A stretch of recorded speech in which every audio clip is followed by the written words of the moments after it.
Heathens. Welcome back to another episode of Heathen History. We're going to talk about the conquest of Canaan. Did it happen? No. But we're going to tell you why. And by we, I mean primarily Josh, because he's the expert here. So let's just hop right on into it, shall we? We shall. Cool. So why don't we start with sort of the overview of what the Bible says happened, and maybe just quickly from the Exodus to the entrance into Canaan. And then we're only going to talk about Jericho today, not all of the other smaller cities. But if you want to read about those smaller other cities, what can they do, Josh? Well, there are many good scholars that have written on this particular topic. I have recently written volume 2 of the Atheist Handbook to the Old Testament, which has a chapter on the Exodus and the evidence that we have surrounding it, both historically and archaeologically, or, the lack thereof. And there's an entire chapter dedicated to the early formation of Israel, which, sort of really focuses in on, did the conquest happen like the Bible says it did? So that is in edit. I don't know what you call that. It's forthcoming. It's being edited. I'm sure there's like a technical term for that, but I don't know. Press, sort of, maybe. It's being edited works for me. There you go. I don't know. So I would say in the next couple of months that should come out. Cool. So I don't think you can pre-order it yet. Is that right? Not yet? No, I don't think so. But that's a Megan question. Well, we will ask Megan. I don't think at the moment if you go on Amazon it's going to show up. So I'm going to assume that you can't pre-order it yet, but there may come a time when we're able to, and I'll keep everybody in the loop. Thank you. And then I'll send my invoice. You're welcome. Okay, so for those of us that grew up in the evangelical church, or really in any church, most of us are probably relatively familiar with this story of this alleged mass exodus out of Egypt by the Israelites. They go into the desert, they wander around for a while, and then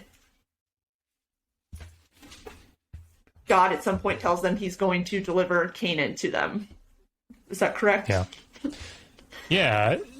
So, I mean, I guess the big part of this is, whatever scholars conclude, and there are differing opinions on the Exodus, right? There are some people that would say it's simply a later invention, sort of a minority view. There are those that would say it happened exactly as the Hebrew Bible says it happened. That's also a very minority view. And then there's sort of this whole smattering of ideas in between. Most people would say that if there is some historical kernel behind it, if there's some, something historically that happened, that it would have happened in, like the 13th century. Because we have this inscription, the Stele Merneptah, which in 1207, 1209, depends on when you date it, but end of the 13th century, he talks about in this, campaign that he does in Canaan, he mentions how he's utterly destroyed Israel. So, most scholars that work in this area would say, yeah, Israel's there in some way or another by the end of the 13th century, and they're significant enough to be mentioned by the Pharaoh. So, the question is, how did they get in there, right? Where did they come from? The way the biblical account has it is as you said, there's a period of time where they're wandering around because they sent spies in, and 10 of the spies came back and said, no worky, this ain't gonna happen. They said, nah, fam, we're not going in there. That's right. And 2, Joshua and Caleb said, yes, we can. Just do it, as Shia LaBeouf would say. But of course, they heeded them not. And so they had to wander around as punishment for 40 years for that whole generation to die out.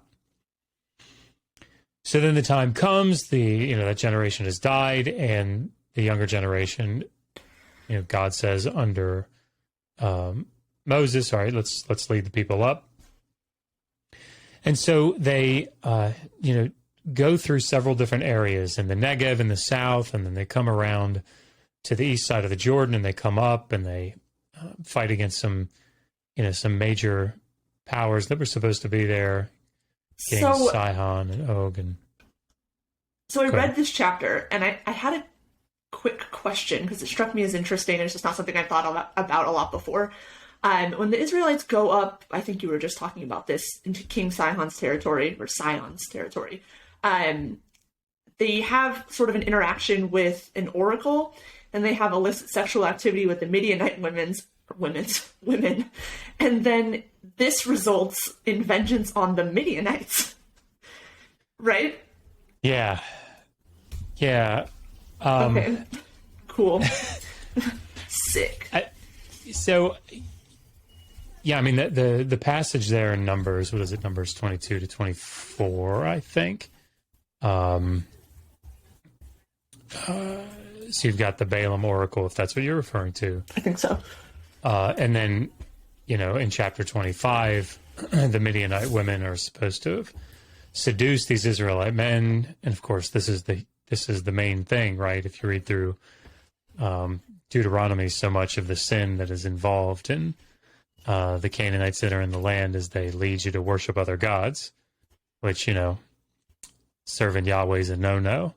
And so I'm just coming up with all kinds of great stuff today. And of course, that brings wrath on the people. And then later, under Moses, they exact vengeance on the Midianites in Numbers 31. But so all of this sort of culminates into the people camped opposite Jericho on the east side of the Jordan River. And Moses is not allowed to go in to the promised land. And so as you open the book of Joshua, Joshua is commanded, hey, Moses is dead. You're going to lead these people in. So they've already taken out several powers in Transjordan on the east side. Now they're going to cross over the Jordan River into Cisjordan. And that movement is, the beginning of the conquest proper. Right? And so this is one of the models, this is the model, really, that scholars for so many centuries, right, so many years,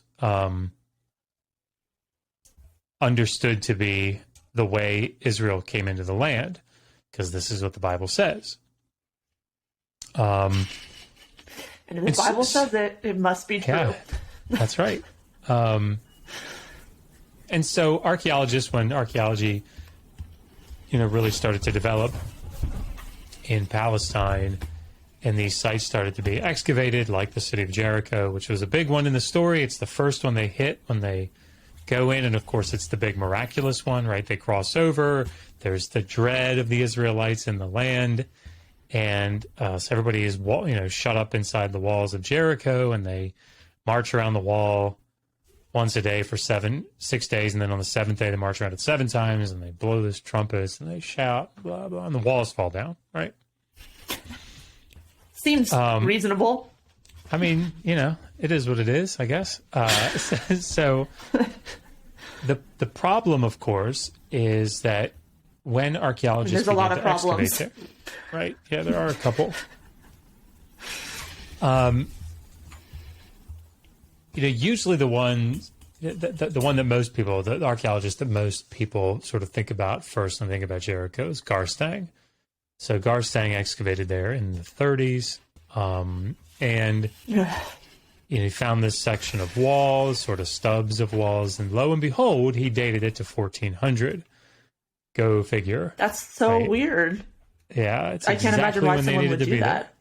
Yeah, crazy. It's almost like he had a pre-existing commitment. Weird. So Kathleen Kenyon, with far more advanced archaeological methods, came excavated at the site and said, that wall is actually to be dated to the end of the third millennium. If I could interject quickly, most people watching this probably know, but just in case people don't, I think it's important to note that for a very long time, archaeology was largely based on the Bible. So when you go to excavate, you were looking for confirmation of what the Bible said, assuming that the Bible was true. So when you find things, you sort of made it fit because you started with this idea that the Bible is true. Therefore, when I find whatever it is, it must be confirming this. So I got to make it work one way or the other. And it was that way for quite a while. I know now it's sort of, I mean, obviously it's not that way. And biblical archaeology is a term that's gone out of usage. But for a long, long time, that's just how it was done. And what's frightening to me anyway is that there are still some what I would consider to be very good scholars that, again, when they sort of pass, when their radar sweep passes into this arena, the methodology changes. So James Hoffmeyer, for example, has a book. It's like a 2011 book on like archaeology, and I can't remember the title, but it's like archaeology and biblical in relation to the Bible. And what he says about sites like Jericho or the city of Ai, which is the next city that they hit, these are two very problematic sites for the biblical account. If you're trying to read it as the Bible producing anything close to historically reliable information. And so what they have found, and people are still excavating at Jericho, right? There's an Italian Palestinian team. It's excavating there now, and they've been doing so since I think the late 90s, maybe. And I mean, you could go read their recent publication. It's like a 2020 publication they just put out, and relatively recently. And yeah, I mean, it's confirming what Kathleen Kenyon, in many ways, established back in the 50s, and that is that the biblical account has some serious problems. There is not. If there was occupation during the late Bronze Age, when it needs to have been there, so maybe we can talk about this. Sorry to interrupt. No, you're good. Maybe we can talk a little bit about some of the stuff that we have. I have some notes on it here from the chapter. So I don't want to run through too many of this. God, I can't talk today. Through too much of this. Sorry, let me see here. So we're putting the Israelite settlement in Canaan, well, not we, but scholars, between 1250 and 1150 BCE. Does that sound right? Yeah. I mean, again, I don't think, maybe I could talk about that for a second, just briefly, sort of the models that scholars sort of worked with. There were three that I'm remembering off the top of my head. You've got my notes there, so correct me if I'm wrong about that or I'm missing one. But the big three I'm saying things like right, and then I'm literally just reading it from the chapter. So hopefully that's right. So there was the original idea, right, that the Israelites came in from the outside and conquered. And that one was sort of broken up into two parts. There was the conquest model, which is the biblical account. And then there was this sort of slow infiltration settlement model where you had a bunch of, maybe pastoral nomads or people that were sort of coming in sort of piecemeal over time, settling in the highlands. Those are the outsider models. And of course, the conquest model sort of fails.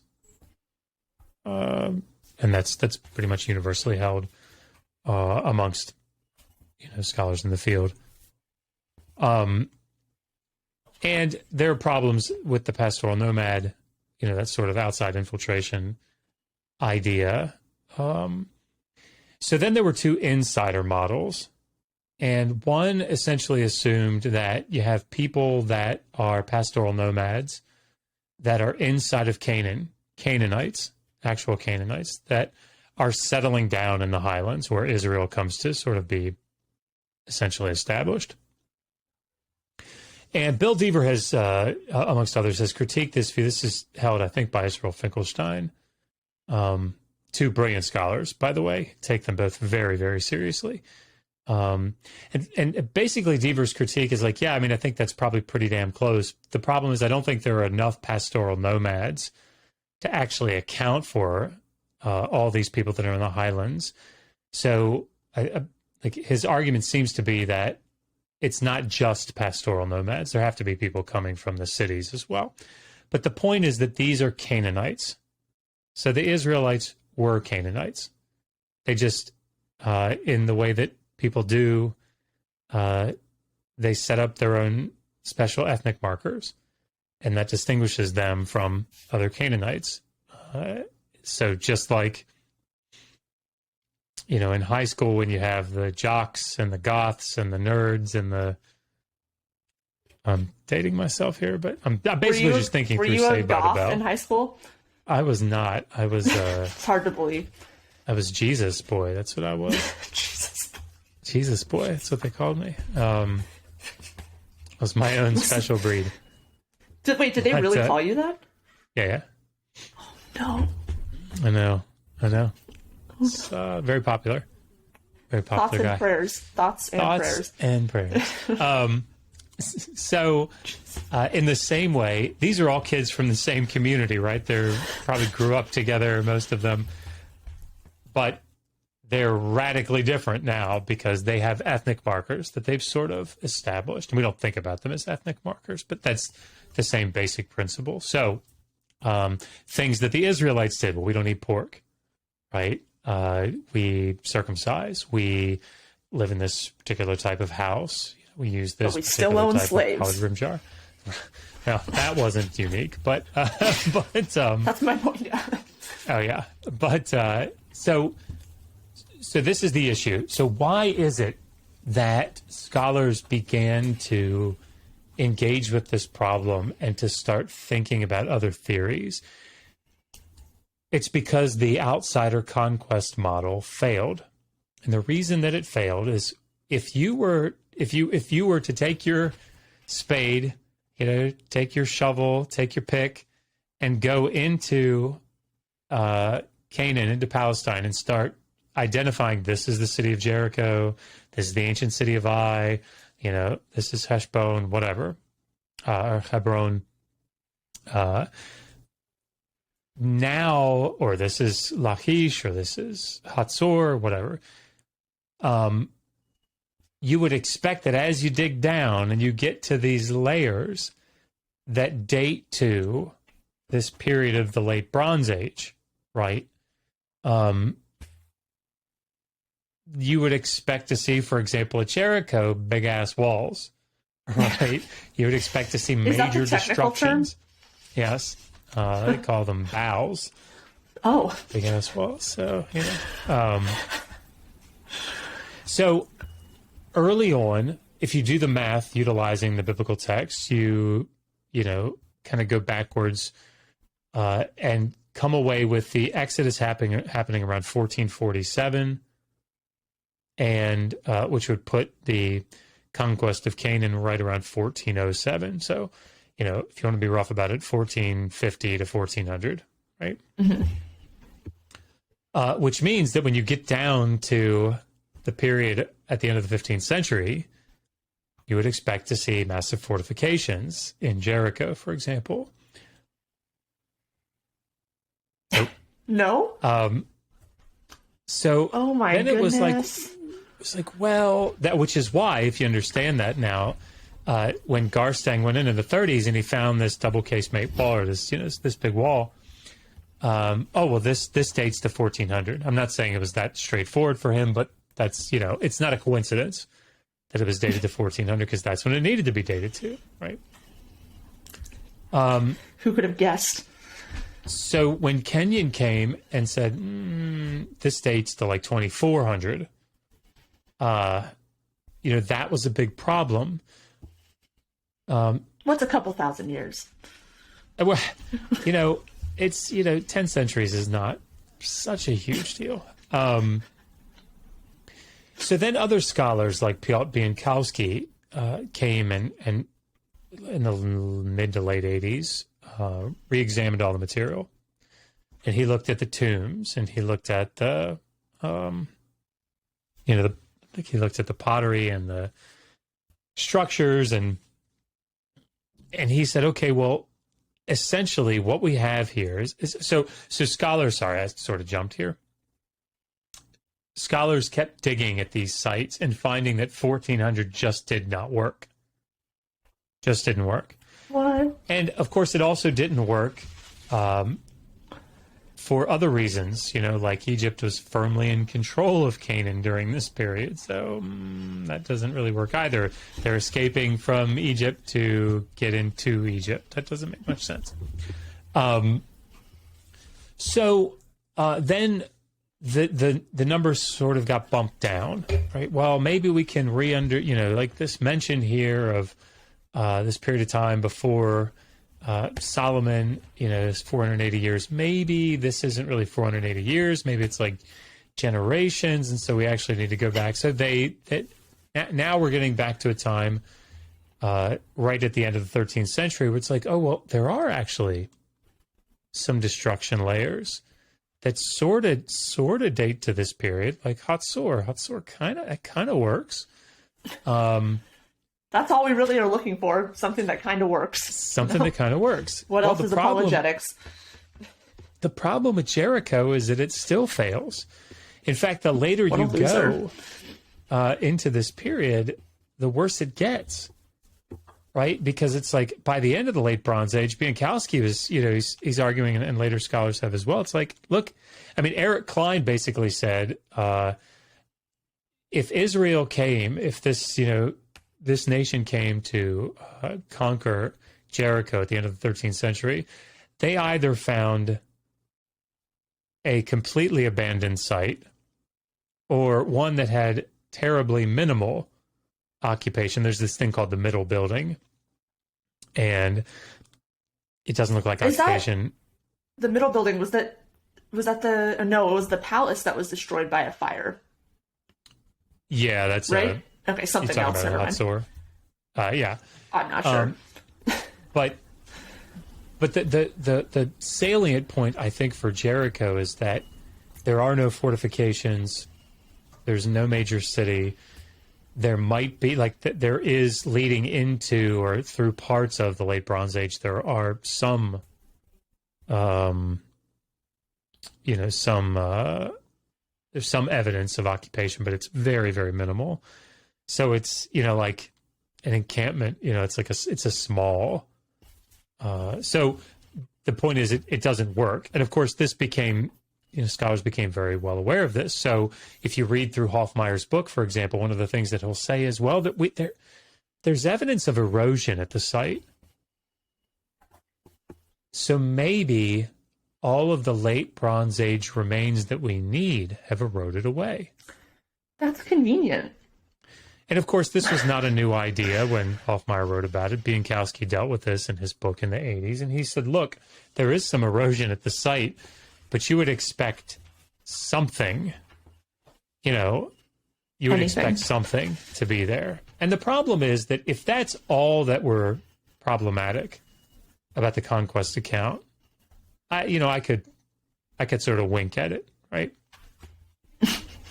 The problem is that I can't. Yeah, almost all the other sites, save for I'm thinking maybe two, are just as problematic. Right, so the next site that you go to, just very quickly, the city of Ai. Like Ai had been destroyed at the end of the third millennium and hadn't been reoccupied. Jericho at least had occupation during the Middle Bronze Age going for it, right? Yeah, but something. But the city of Ai, which means ruin mound, by the way, had been destroyed in the third millennium and hadn't been reoccupied. So it had been like sitting there for 1,200 years. So,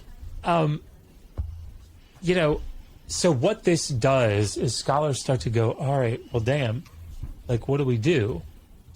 The cities in Transjordan, evidence the same problem. So Heshbon, Dibon, like these cities archaeologically just do not work, right? They do not match up. And so this leads to, things like, well, maybe we've misidentified the city of Ai. Maybe that's not actually the right site. It's like, well, anything's possible when you believe. Maybe, but literally, when you have archaeologists, scholars that are invested in the biblical text being proven correct, and even they, when they go excavate at these sites, walk away and say, yikes. Yeah, it's a problem. It doesn't really work. Eventually you have to stop and say, well, maybe we need a new model. And that's what they did. Yeah. Not all of them. Before I let you go, I just wanted to mention that I think it's interesting because when you look at the archaeological record, it shows that Jericho was destroyed and rebuilt sort of over and over and over again. And so there was very much, or it would seem, there would be very much a sort of collective memory of this city that was constantly destroyed and rebuilt, And it would have been interesting, or not it would have been interesting, but like, it's interesting to consider the ways in which maybe that collective memory sort of influenced the writers of this passage, because it's this city that sort of always manages to, I don't know, overcome or something like that. Yeah, and I mean, I think that's a really good insight. And thanks, it's yours. I think you said it very, very well. I don't remember saying that, but well, I guess good. That's good. Well, I'm glad that's in there. Great job, me. But if you think about Canaan, there's a book out. It came out in, I think, 2018 by Mary Ellen Buck. And it's basically just looking at a history of the Canaanites. And it's an easy read. It's not that long, and it's very good. And you can see this pattern in the third millennium. You start to have monumental architecture, these big buildings, big thick walls, and then they get destroyed. And then there's a period, like an intermediate period, where everybody kind of leaves them. And then they all come back later. And, they get built up again during the Middle Bronze Age. So during this early part of the second millennium. And then they get built up and they get destroyed. And they get built up and they get destroyed. So this is throughout Canaan, right? You have these major strongholds. But during this period that we're talking about in the late Bronze Age, there just aren't walled cities in Canaan. And there's a reason for that. It's the territory of Egypt, right? It's Egypt's vassal. It's not like they're going to let them go fortify, all their cities. It's their fucking vassals of Egypt, right? So I mean, like, this is the Amarna period that we're talking about. When you're coming down into like the 14th century, and so it's not surprising that there aren't walls at Jericho and there aren't walls at Ai.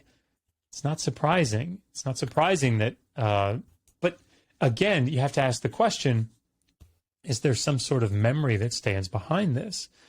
And does that fit? And the city of Ai, for example, again, it means ruin mound. And so, what a place to live. But that's the thing. I mean, you would look at these ruins of clearly a massive city, and you would say, well, geez, giants must have lived there. I mean, but you can see how that sort of thing could very easily fit and develop in that way. So, yeah, what I think is that it does a great disservice to the beauty and the complexity of the historical record or of, restructure or reconstructing the history of the period and the region, when we just slavishly try to apply this understanding of the biblical text to sort of make it fit, when in reality it's far more complex than that and really much more interesting. Yeah, I think it's definitely much more interesting. But again, when people have prior commitments, the only thing they're really interested in is proving their case. Yeah. Unfortunately. Not me looking at apologists.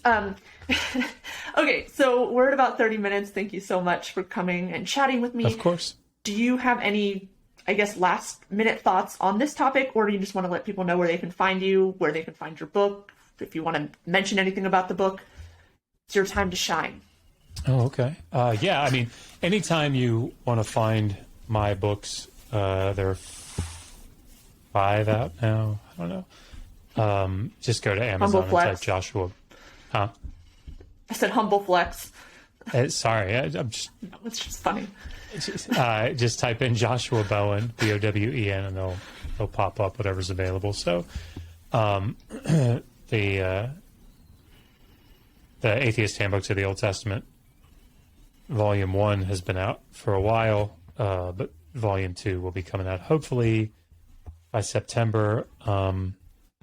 It's getting ready to go under our peer review process, and Kip Davis is doing the editing for it. So he's amazing. Talked to him night before, can't remember, but so he's working hard on that, getting it edited and sort of sharpened up. But hopefully by September, maybe earlier. But I'm trying to give myself some leeway. I've got a chapter coming out in an edited volume that is being edited by a couple guys, including Robert Rosetko, who's an amazing guy.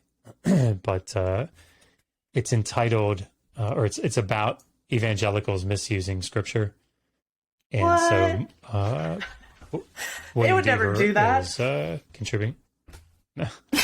William Deaver's doing a chapter on archaeology. A bunch of scholars that are contributing. They asked me to do one on violence and genocide, and doing a comparison with ancient Near Eastern texts, and just seeing what apologists, what evangelicals think about defending the New Assyrian or the Middle Assyrian kings in their violence. So should be interesting. Good stuff coming. Well, where can they find you on the old social media if they don't follow you already? Digital Hammurabi, Hammurabi. If you Google that, I suspect all our links come up. But I'm on Twitter at DJ Hammurabi1, and Megan is at Digi_Hammurabi. And we're just having a blast over there. Yes, that's one way of describing Some way of putting it. Good times. It's good for the community. It's something. All right. Well, thanks for coming on, and I hope everybody watching enjoyed. I'm sort of playing around with new formats to see what works better, what people like. So let me know what you think, and I'll see you weirdos later. Bye.